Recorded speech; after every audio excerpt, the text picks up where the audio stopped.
কলকাতার আরজি কর হসপিটালের ৩১ বছরের ট্রেনি ডক্টরের রেপ করে মৃত্যুর ঘটনা পুরো দেশের মানুষের রক্ত হিম করে দিয়েছে।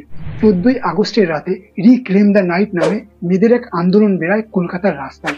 হাজার হাজার পুরুষ ও মহিলা এই আন্দোলনে নিজেদের দাবি প্রকাশ করেছিল। সেই একই সময় ৪০ জন দুষ্কৃতী আরজি কর হসপিটালে ঢুকে ভাঙচুর করে এবং আন্দোলনকারীদের উপরে হামলা চালায়। পুলিশ ছিল নির্বাক। শেষ পর্যন্ত কাঁদানে গ্যাস দিয়ে পুলিশ পরিস্থিতি নিয়ন্ত্রণে আনে। এরা কারা ছিল, কোথা থেকে এসেছিল এবং কোন পার্টির লোক ছিল সেগুলোর কোনো খবর পাওয়া যায়নি। সাধারণ মানুষ সরাসরি পশ্চিমবঙ্গের মুখ্যমন্ত্রীর উপরে নিজেদের ক্ষোভ উগড়ে দিচ্ছেন আইন শৃঙ্খলার এরকম পরিণতির জন্য। সবচেয়ে বড় প্রশ্ন, পুরো দেশে মহিলারা কেন সুরক্ষিত নয়? এই ঘটনা চলছিল এরকমই সময় উত্তরাখণ্ডের এরকমই একটা নার্স হসপিটাল থেকে নিজের বাড়িতে ফিরছিল ডিউটি শেষ করে। তাকেও কিডন্যাপ করে মার্ডার করে দেওয়া হয়। এরকম আন্দোলন ১ সপ্তাহ ২ সপ্তাহ চলে, তারপরে মানুষ ভুলে যায়।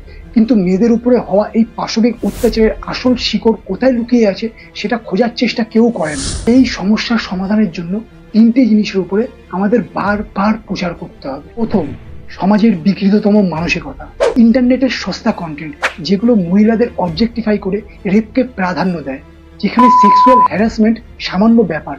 এছাড়া কবির সিং, অ্যানিমাল, এই সকল সিনেমাতে মা বোনের গালাগালি, এগুলো সাধারণ মানুষদের মেয়েদের প্রতি অত্যাচার এবং হিংসার প্রতি তাদেরকে এনকারেজ করতে সাহায্য করে। ২, নির্যাতিতাকে দোষারোপ। কোনো মেয়ের রেপ হলে সাধারণ মানুষ তাকেই দায়ী করে। তাদের আজগুবি সব মতামত, মেয়েটি বাইরে কেন গেছিল, মেয়েটি ছোট ড্রেস কেন পরেছিল, এত রাতে সে কোথা থেকে ফিরছিল, এতে দোষী মনে করে তার তো কোনো দোষ ছিলই না, সব দোষ ছিল ওই মেয়েটির। তার ফলে সে পরের বার আবার সে সেম দোষ সেম ভাবে করার সুযোগ পেয়ে যায়। ৩, রাজনৈতিক সাহায্য।